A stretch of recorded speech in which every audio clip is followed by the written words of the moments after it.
Civic Space Resource Hub.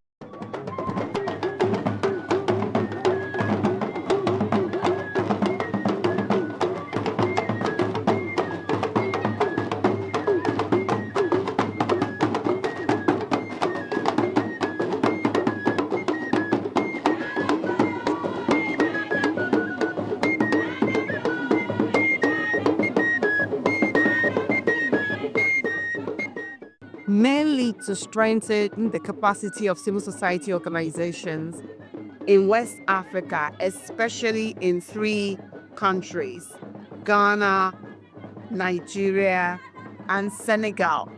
You'll agree with me that at this time, there's been a lot of disruption to the space in which we work, and new disruptions are even emerging. Restrictions of civic space, introduction of new regulations to guide the work that we do as civil society. My name is Nimat Abdurrahman, the Executive Director for Girls Empowerment Mishilas Gem Ghana, and I participated in the CSR-Hub project Villa 1 training. And I must say that this was a very insightful training, as I got to learn a lot. And for we at GEM Ghana, especially as a very young and growing organization, this created a platform for us to network with other organizations in the space that we work in, and also to connect and learn from their experiences, as this was a very interactive training. And then we want to share experiences from other civil society organizations. And then also, this also gave us an opportunity to identify the gaps, especially with the legal regulatory compliance, because we were able to check from the NPU Secretariat and realize that we are not listed on the website. And so moving forward, we at GEM Ghana are going to work on the gaps and then also try and register or renew depending on what the issue is. Yeah, this was a very beneficial experience. My name is Abu W. Hassan, the Executive Director for Capacity Enhancement and Community Support. President, we are based in Wanga, Polish Korea. But I have participated in the Pillar 1 Civic Space Protection and the Regulatory Compliance Training of the CSR-Hub West Africa. And I must confess that it's been an insightful 4 days of learning, engagement, asking questions, answering questions, and picking up new knowledge that's relevant for building my organization. In particular, the discussions around regulatory compliance, discussions around data protection have been very insightful for me. And I believe that within the 1-year course, CAPEX is going to transition into a more resilient, more impactful, and very sustainable organization. My name is Brian Masandai. I'm the Executive Director for the Center for Social Mobilization and Sustainable Development, CSR-Hub. In fact, I participated in this 4-day capacity building program of the CSR-Hub in Tamale. In fact, this has been an eye-opener for me, even though I've participated in several trainings, but this one is more practical and it's straight to what I am doing as it is. One of the key things that touch my heart, even though I'm in governance and transparency for quite a long time, but we in the CSO circle feel that yes, we hold government accountable, but at times, if you look at we ourselves, we are not accountable. So if you are not accountable, how will you hold somebody accountable? We are blaming government, we are saying governments are corrupt, and there may be key things that will let you show that you are actually at the top of your work. My name is Raphael Godla Aheri, the CEO for Global Media Foundation. I'm very happy to be part of the Pillar 1 Civic Space Protection and Regulatory Compliance under the Civic Space Resource Hub. This training has been an eye-opener for me, especially when it comes to the anti-money laundering law that we have in Ghana and across the globe. Initially, I was thinking that every money is money for civil society to work with. But through this training, I have learned that as an organization, if I'm looking for funding, I have to do a due diligence to ensure that the donor organization is genuine. The money that they are bringing to me is not a quote, bad money that I can use to support the civil society work.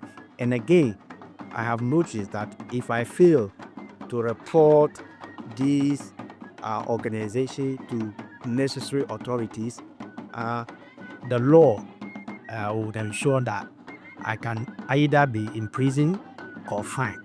So as a civil society organization going forward in looking for funding, I'll take time and do due diligence before applying for any funding from any organization across the world. My name is Clara Bakwam. I work for Tamale Foundation as a finance officer. I have just finished attending CSR-Hub Pillar 1 training. And in fact, the training has gone down well for me.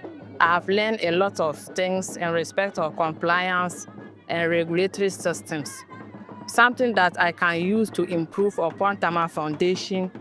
And then also I had a very bitter experience in the NPO with the NPO Secretariat. I discovered that I renewed our certificates, and then when we went to the website, I realized that it was not active. So this is something that I've really learned a great lesson. And as CSO, we should always make it a point to update ourselves with the website, the legal website where we are supposed to be operating.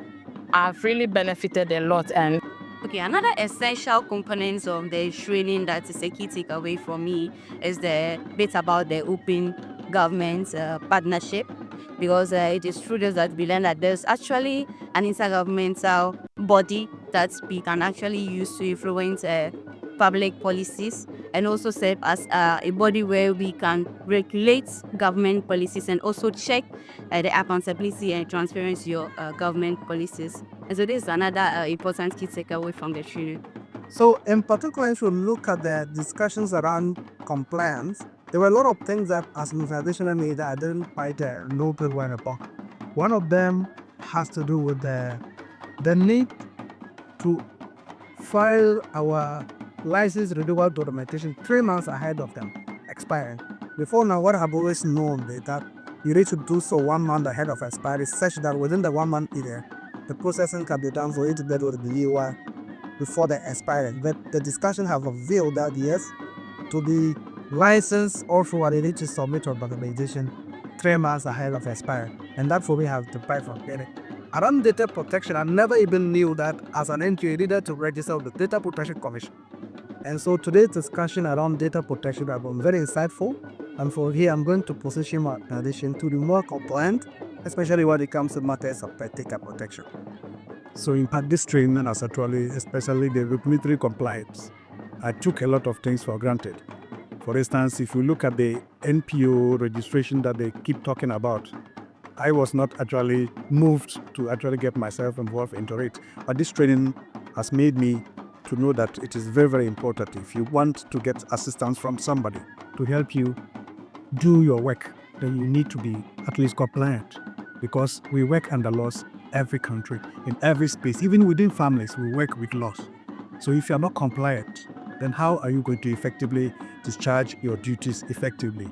Even though we say that we have people in the communities that we are helping, we are advocating and all that, but we need to be also transparent and be regulatory compliant, able to do our work as is expected.